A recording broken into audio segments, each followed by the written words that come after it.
common question.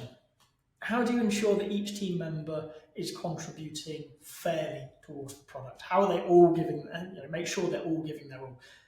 Honestly, you can't. And that's not an agile answer, that's just the truth. In product development, there is no outside difference, there's no observable difference between somebody thinking really hard about a complex problem, working through the steps they need to come up with a great answer, and somebody daydreaming.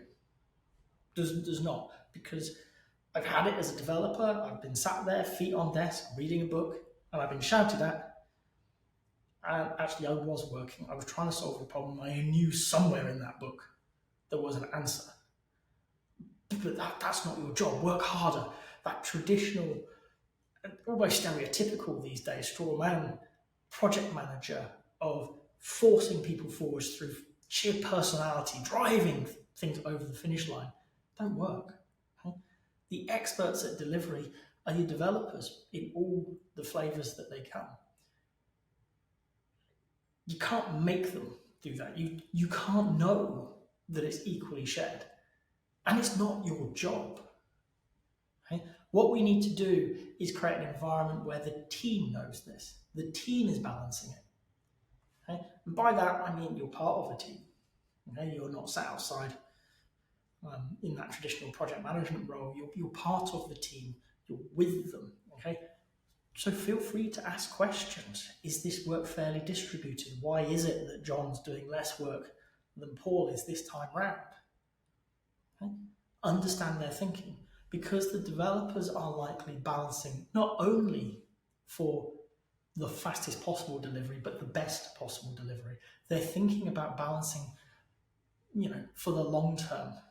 So it looks like John's slacking off, but actually he's helping Paul upskill, working with him to be better in the future, because John knows he's off for 3 months. And if he disappears without any skills transfer, do they need to explain this to you? No. Do they need to know it? Yes. Okay?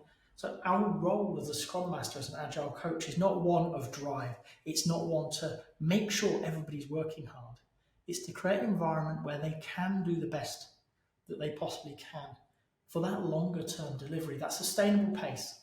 It doesn't matter the next few weeks and months. Okay? Teams are thinking many, many months and maybe years. Okay?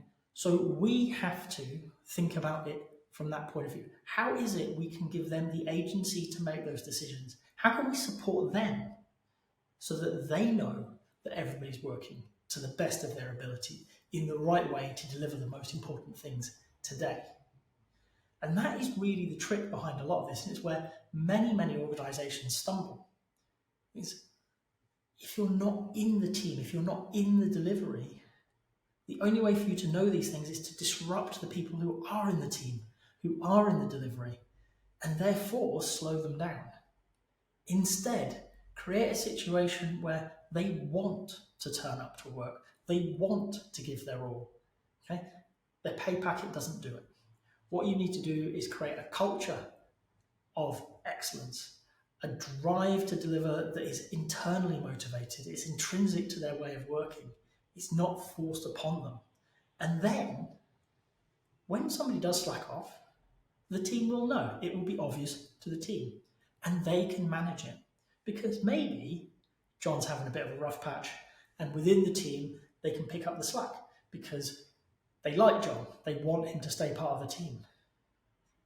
But if it's because John's not pulling his weight, because John's not doing the work that he's meant to be doing, the team can highlight that to the line management. They can turn around and say, John's not doing what he's meant to be doing. Doesn't need somebody outside of the team to monitor them, to watch them for this. They know it.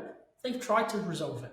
And they can take that to somebody who's in the leadership and say, we've got an underperforming team member. We've tried training. We've tried mentoring. We've tried supporting. They don't want to be here. And that's a real line management problem.